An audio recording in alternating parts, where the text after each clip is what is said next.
Kamala Harris se ha arrancado con las promesas electorales y entre ellas destaca un impuesto sobre las ganancias no realizadas que tiene al personal en ebullición.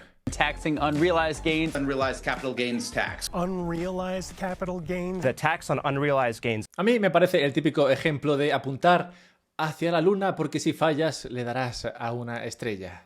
Vamos, que no creo que esperen que salga adelante este impuesto, sino que su objetivo sea hacer que las subidas de impuestos que realmente se lleven a cabo parezcan aceptables. Vamos, que si luego te dicen, va, venga, ok, eso de el impuesto este a las ganancias no realizadas, venga, va, eso no lo hacemos. Pero en lugar de eso, te subimos los impuestos, los demás impuestos, no sé, un 20%. Y la gente te diga, ah, bueno, vale, venga, sí.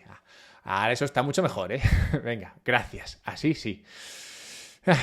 Es lo que pasa. Y este tema nos permite abordar la cuestión de la financiación de los gobiernos, una que se va a poner muy interesante en los próximos años. Así que nada, suscríbete si quieres desgravar y veamos esto.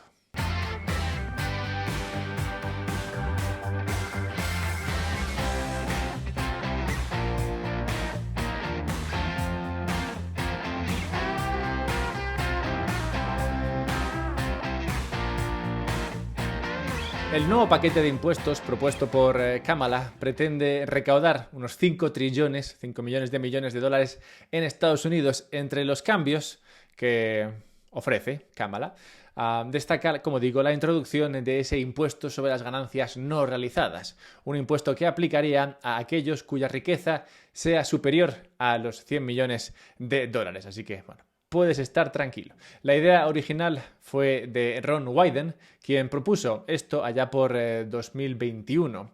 Este tipo es senador demócrata por Oregón y en su día cuando propuso eso, pues la gente lo comentó un poco, pero digamos que no llegó demasiado lejos. La idea quedó aparcada hasta ahora, que ha sido rescatada por Kamala y modificada para la actual campaña presidencial.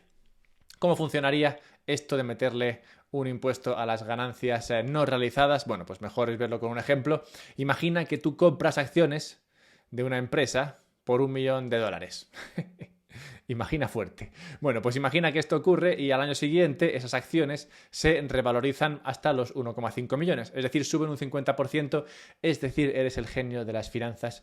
Todos tus amigos te llaman. Bueno, pues bajo este plan de impuestos de ganancias sobre ganancias no realizadas, tendrías que pagar impuestos sobre esa ganancia no realizada de $500.000. El precio ha pasado de $1 millón a $1,5 millones. Entonces, a pesar de no haber vendido las acciones ni obtenido ningún beneficio real, entiéndase, más allá de poder fardar con tus colegas, en plan, mira todo lo que ha subido mi posición, qué guay, qué rico soy, pero sin haber vendido nada, o sea que realmente no eres rico, eres rico en papel, digamos. Pues a pesar de no haber vendido nada ni obtenido ningún beneficio real, pues tienes que pagar impuestos sobre esa ganancia de $500.000, sobre ese $1 millón que subió tu inversión. Como puedes imaginar, obtener el dinero para hacer frente a este impuesto es una de las principales pegas que se le ven al plan. Normalmente, cuando vendes una inversión, cuando has comprado algo y luego lo vendes y realizas una ganancia, lo haces en dólares que luego puedes diligentemente otorgar, donar a tu gobierno para que éste lo dedique al bienestar público y de tus conciudadanos. Pero claro, si no vendes, si no consigues dólares con esa venta, si no realizas la ganancia, en otras palabras, pues claro, no hay dólares. Entonces, ¿de dónde los sacas? Explicaba a este respecto Elizabeth Dellinger, que tampoco la conozco, no es plan de ponerle motes de confianza, explicaba a este respecto en 2021, pues como he dicho, fue en este momento cuando se empezó a tratar esta cuestión, que decía Liz, la cuestión es que estas familias, las que se verían afectadas por este impuesto, no están sentadas sobre montañas de monedas de oro como el tío Gilito. Su riqueza consiste principalmente en activos ilíquidos, casas, empresas, obras de arte y líquidos, acciones y bonos. Los incrementos de ese patrimonio solo existen, dice Elizabeth, sobre el papel.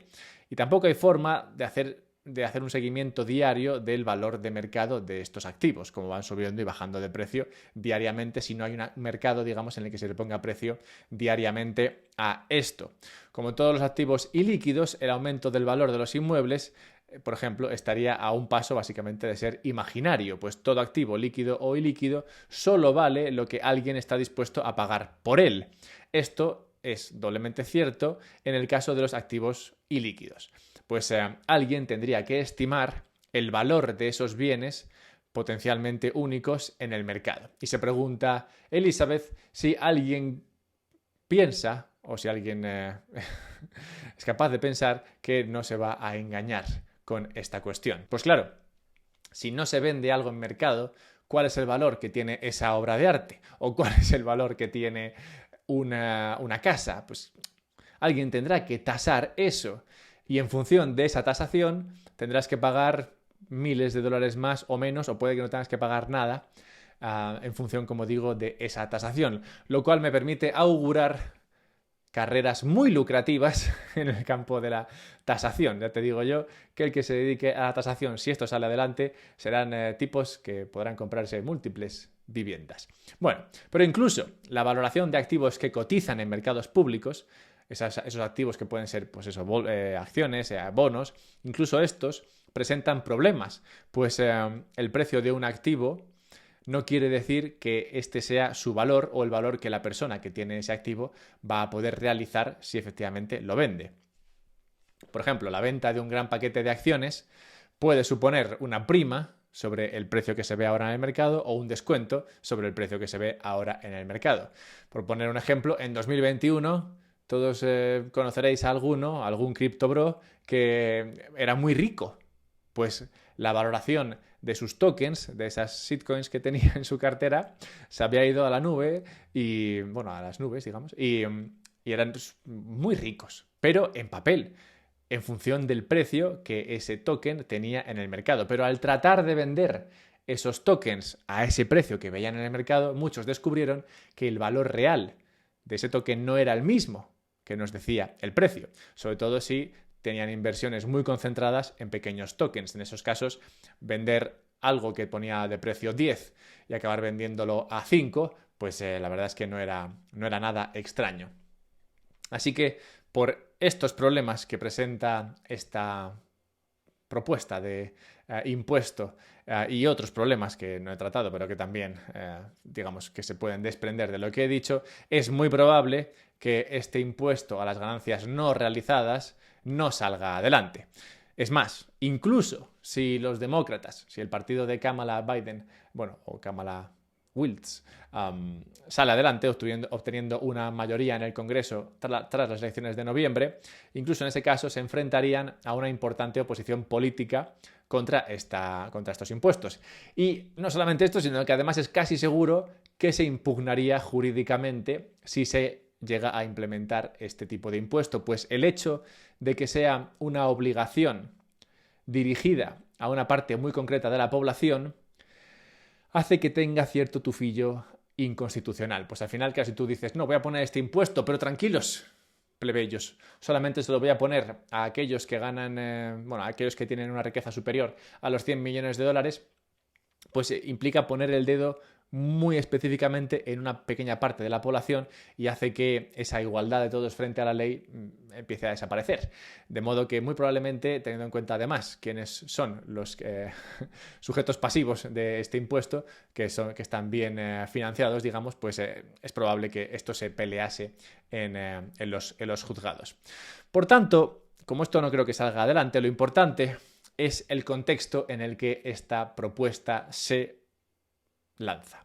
Es un contexto, en el que nos encontramos a día de hoy, en el que podrías empezar a plantearte ir haciendo acopio de activos fácilmente trasladables.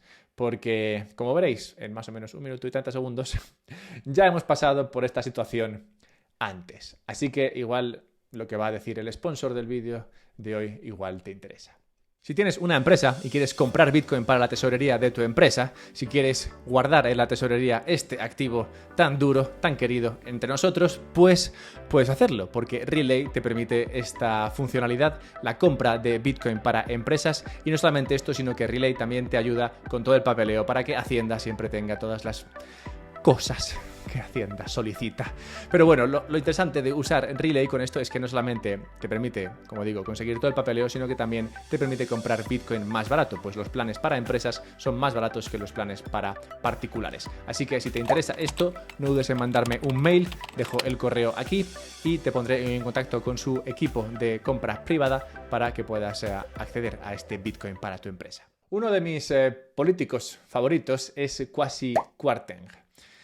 Kwasi Kwarteng fue Chancellor of the Exchequer, o ministro de Finanzas de Reino Unido, durante el periodo comprendido entre el 6 de septiembre de 2022, hace casi 2 años, y el 14 de octubre del mismo año. Lo que probablemente le permita entrar en el libro Guinness de los récords al ministro de carrera más corta. Apenas una semana, un mes y una semana. Bueno, Kwasi. Fue Kwasi ministro. Bueno, Kwasi fue ministro de Finanzas durante la presidencia de Liz Truss.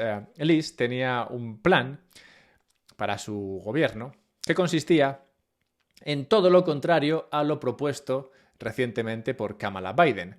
El presupuesto que planteaba Liz Truss era algo que se conoció como un mini budget, un mini presupuesto, en el que se destacaban recortes fiscales, es decir, recortes de impuestos muy importantes para las rentas más altas de la economía inglesa, para de esta manera tratar de impulsar el crecimiento económico. Es decir, todo lo que dice Kamala Harris, pues al revés. Liz Truss dijo, no, vamos a recortar impuestos a los ricos que paguen cuanto menos mejor, porque son los que más molan dentro de las economías. Bueno, eso fue lo que dijo Liz Truss. El problema, como explicaba Kwasi, su ministro de Finanzas, durante ese muy breve periodo, el problema lo explicaba Kwasi en una entrevista reciente, y es que decía, en esos recortes de impuestos, o acompañando a esos recortes de impuestos, no venía ningún plan para reducir el gasto público. Es decir, el mini budget de Liz Truss y más o menos Kwasi Kwarteng implicaba recortar impuestos a los ricos, o recortar impuestos en general, pero manteniendo el gasto público. Es decir, gastar lo mismo, pero recaudando menos. Una idea que tuvo un impacto muy radical en el coste de la deuda de Reino Unido. Un coste de la deuda que en cuestión de días se multiplicó por más de un 100%. Ese coste de financiarse en Reino Unido, que se fue a niveles muy altos, mandó una señal a las economías y también a Kwasi Kwarteng de que este plan no era viable y la carrera de Kwasi Kwarteng como ministro de Finanzas pues tampoco lo era. Decía Kwasi en esta entrevista que cuando planteaban o preparaban ese mini budget ya veía el problema venir y se lo avisó a Liz Truss en el sentido de, oye, igual si recortamos esto pero no recortamos el gasto público, pues la cosa no va a funcionar bien, ¿no? Es difícil que camine. Pero es verdad, tampoco esperaba, decía Kwasi en esa entrevista, un movimiento tan radical, tan contrario, tan bestia, del mercado de bonos contra la financiación inglesa. Pues decía Kwasi que durante la pandemia el Reino Unido emitió muchísima más deuda y al mercado le pareció guay que lo hiciese y no se enfadó contra el gobierno, ¿no? Entonces, esto decía Kwasi para explicar un poco lo que había pasado. A mí, la verdad, me da un poco de pena o lástima a Kwasi Kwarteng, pues aprecio a este señor, lo aprecio porque escribió, entre otras cosas, el libro Guerra y Oro, en el que trata la historia del metal y los imperios. Y es, por tanto, un tipo que es ciertamente muy poco sospechoso de estar a favor del dinero fiat y de la impresión masiva de dinero. Además, en esa misma entrevista, avisaba de algo que es lo que estamos viendo, y es que decía, debido a mi traumática experiencia, decía Kwasi Kwarteng, veo obvio que el gasto de los gobiernos a futuro no va a bajar. Es decir, los gobiernos van a seguir gastando lo mismo o van a seguir creciendo, incrementando su gasto al mismo ritmo. Eso no va a cambiar. Así que si el crecimiento del gasto público se mantiene en el 5%, es decir, si el gasto público se incrementa alrededor de un 5% o un 6% cada año y el crecimiento de la economía solo crece un 2%, que es con suerte lo que crece en economías como Reino Unido, España, Alemania y demás en años buenos, pues ese 3% de diferencia entre el 5% del crecimiento del gasto público y el 2% del crecimiento de la economía habrá que financiarlo con impuestos. Decía, en otras palabras, Kwasi Kwarteng, que los próximos años serán años en los que los impuestos van a subir mucho en las economías occidentales. Y es que la historia, la verdad, rima bastante. Pues hemos hablado de ese plan de subir impuestos por parte de Kamala Harris, pero esas subidas de impuestos planteadas por el gobierno de Kamala Biden llevarían el impuesto sobre las ganancias de capital. El impuesto sobre las ganancias de capital, no confundir con el impuesto ese que he comentado de las ganancias no realizadas, que no creo que salga adelante, sino el impuesto típico de las ganancias de capital, el impuesto típico esto de pagar cuando ganas dinero, bueno, pues ese impuesto típico que creo que es el que realmente sí que quieren afectar, pues subiría del 20%, donde está actualmente en Estados Unidos, al 44%, una subida de más del 100%, una subida que equipararía el nivel de impuestos a las ganancias del capital al que existía en 1976.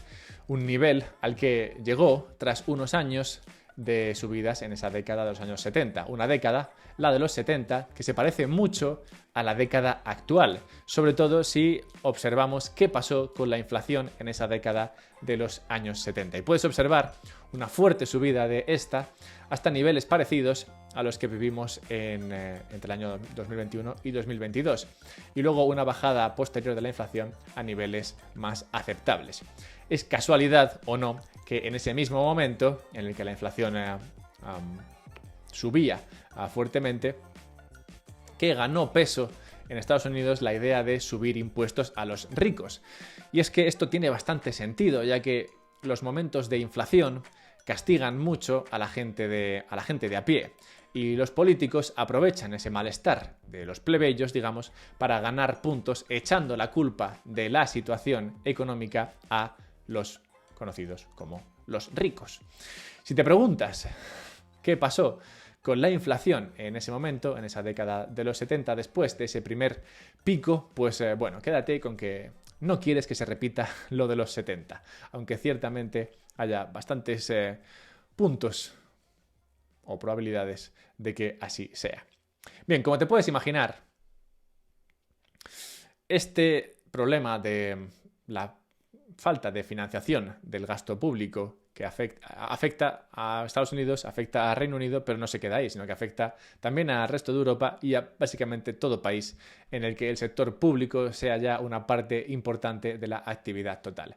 Y este problema es uno que se va a agravar en los próximos años. Es, por tanto, una situación esta en la que nos encontramos que es ciertamente aquella a la que se refería Kwasi Kwarteng cuando decía que los tipos impositivos van a subir en prácticamente todos los países. Vamos, que nos enfrentaríamos a unos años en los que los gobiernos muy probablemente apliquen aquello de morir matando. Es decir, antes de quedarme sin financiación para mis movidas, pues subiré impuestos y se lo subiré a quien pueda pillar. A quien pueden pillar los gobiernos, ya te digo yo, que no es a aquellos que ganan más de 100 millones o que su riqueza está en los más de 100 millones de dólares. Pues una de las principales diferencias que sí que existen hoy con la década, en comparación a la década de los 70, es que a día de hoy la represión financiera es bastante más difícil.